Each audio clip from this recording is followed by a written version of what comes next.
Hey guys, so LF transforming Mastered Ultra Instinct and transforming Super Saiyan Blue Evolved Vegeta are the two Part 1 headliners to the 7th anniversary. At this point, I have completed my summons, and I do have to say these banners are quite good. So I usually do these videos for big celebrations like Anniversary and Legends Fest. Should you summon for the characters? This is a pretty easy decision, I think, just by looking at the banners themselves, and also in particular in this case the format of the banners being different than what we are used to seeing. Typically when we have these banners, it doesn't really they don't really stray from the normal format where it's double Z power, 1200 Z power per sparking character, but this is different. This is still 20% rates for sparking characters. That has not changed, but you get triple the Z power. So essentially what that means is you're getting 1.5 times the normal amount of Z power you would be getting on any other LF step up banner. There is only one other instance in the history of this game where we have seen a triple Z power banner, and that was during the Legends Fest 2021 celebration for the first ever tag character Blue Goku and Vegeta, and then Sword of Hope Trunks. And they've never brought it back since then. Until now. This is the first time they brought this back. So that is, I think, a really, really big W here. Take a look at the Z power list. We'll start with Goku's banner, and then we'll jump into Vegeta's banner. But for the most part, these banners are very similar. There's only a very slight difference in how these banners are structured. So for UI Goku's banner, of course, UI Goku himself seems ridiculous. Obviously, this is still hours after the characters have released, so I'm going to need more time to use both Goku and Vegeta to see who's better.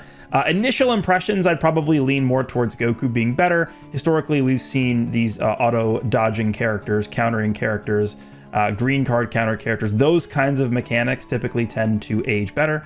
And I think that this Goku being the Mastered UI, having the same gimmicks as the old Mastered UI Goku, probably will end up aging a bit better than Vegeta. But I think Vegeta is also a pretty competent unit based off of what I've experienced so far. Again, it's still super early, but Goku, to me, if I had to give an edge to one of these two characters, I'd probably give it to Goku as of right now.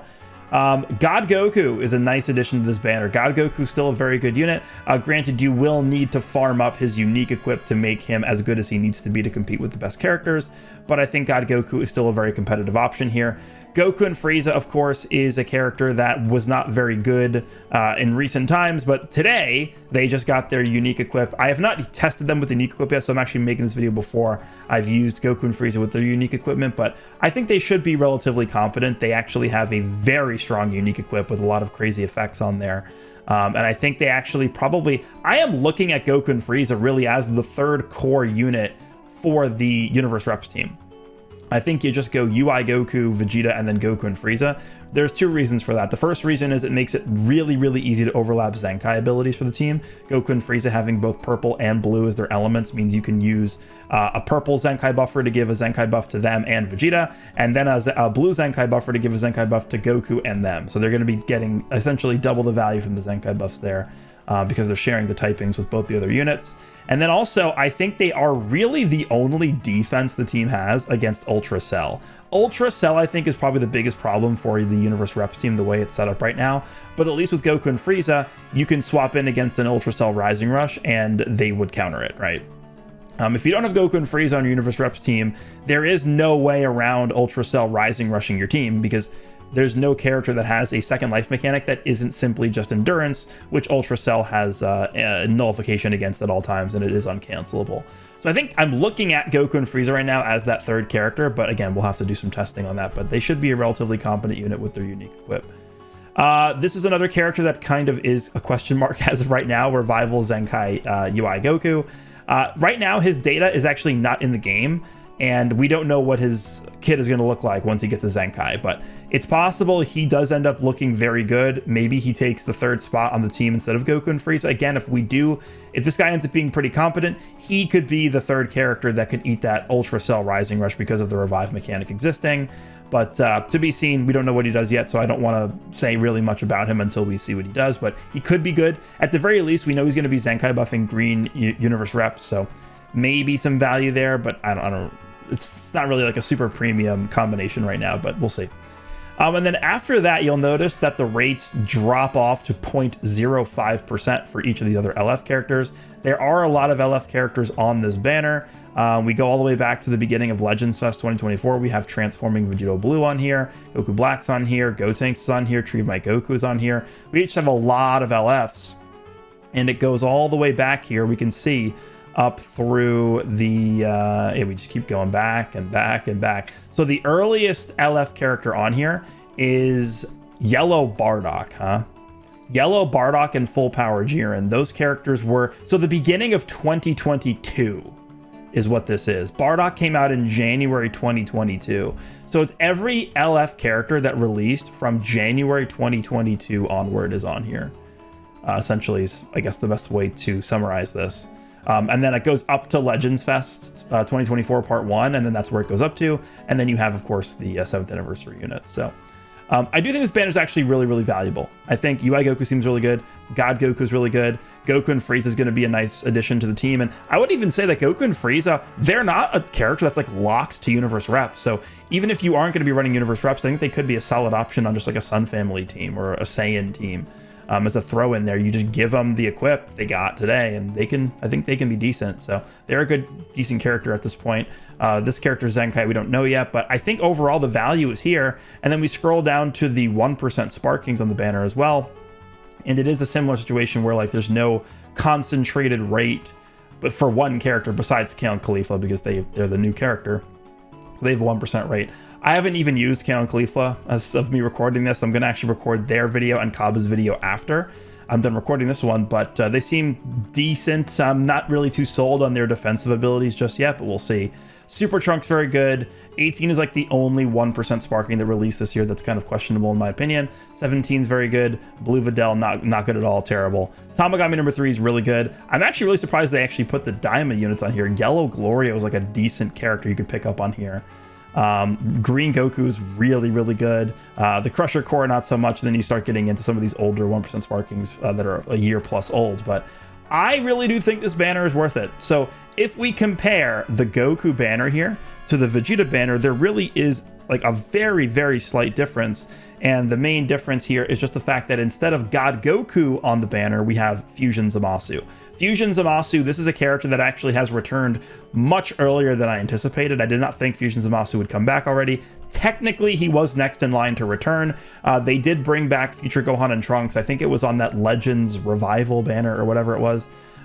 Wish they would have brought them back on one of these banners, but they went with Fusion Zamasu, who technically was next in line, but still, he came out at the end of January, and we typically don't see these characters returning that fast, so this is nice to see him on here. Fusion Zamasu is like a, I would say decently competent. Didn't really fare too well, I would argue, in the Daima meta. Not too sure how he's going to fare here. I think with UI being super prevalent now as well, probably. Gonna be a little rough for him. I think if I was going to compare Fusion Zamasu to God Goku, I would easily opt to go with God Goku instead of Zamasu, so that does give a slight advantage to the UI Goku banner. And then if I'm directly comparing Vegeta to Goku, like I already mentioned, I think I would give the slight advantage to Goku right now, but I need a lot more time before I can definitively say anything about that.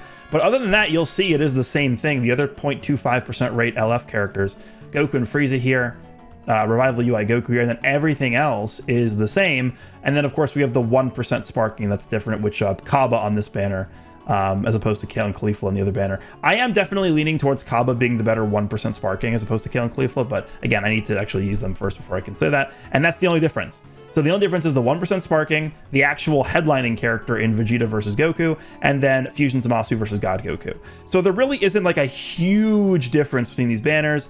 I would give the slight advantage to the Goku banner if you are going to be summoning on these banners, but there's not, like, I think a big enough tangible difference for it to make that big of a difference depending on which for what banner you summon on. So in terms of should you summon on these banners at all, my answer is going to be a conclusive yes, and the main reason why is because of the triple Z power. There's just too much value there. I think they don't, we've only seen this happen twice in the span of 4 years. So I would really think it's smart to capitalize on this opportunity to get that triple Z power. You could end up summoning on this banner, and because there's so many different LFs on here, yes, the rates are low, but let's just say you do a multi and you pull LF Omega. You do another multi, maybe a few multis after that, you pull red Super Saiyan 3 Gotenks, right? Then you pull, I don't know, like Spirit Bomb Goku. Then you get purple Perfect Form Cell or something like that, right? These characters might not be good right now. Some of these characters, like Path to Power Kid Goku, I think is like okay. Purple Cell is probably not very good right now, but eventually they're going to get Zenkais. Eventually they're going to be really good bench units. Eventually they're going to get unique equipments. So like just having access to all these characters and having like a lottery chance just to get one of these characters every time you summon with 1800 Z power per pull, to me that does feel worth it to summon on these banners. And I think the value is here for these banners. So my conclusion would be I do actually recommend you guys summon on this.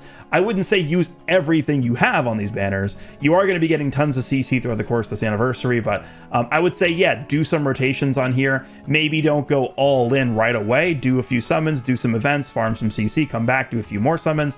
But yeah, be mindful that part 2 is coming, part 3 is coming. This is looking to be a pretty unpredictable anniversary. I mean, people are you know, oh, I think part 2 is going to be this, or part 3 is going to be, we're all speculating at this point. We don't know what's coming, but it's possible part 2 ends up being pretty good, part 3 ends up being pretty good. We'll see. But as it stands right now, the value is here. I would say it is worth summoning on these banners, and that's going to be my conclusion here. So let me know what you guys think. Have you already summoned on the banners? Let me know how your summons have gone if you have summoned.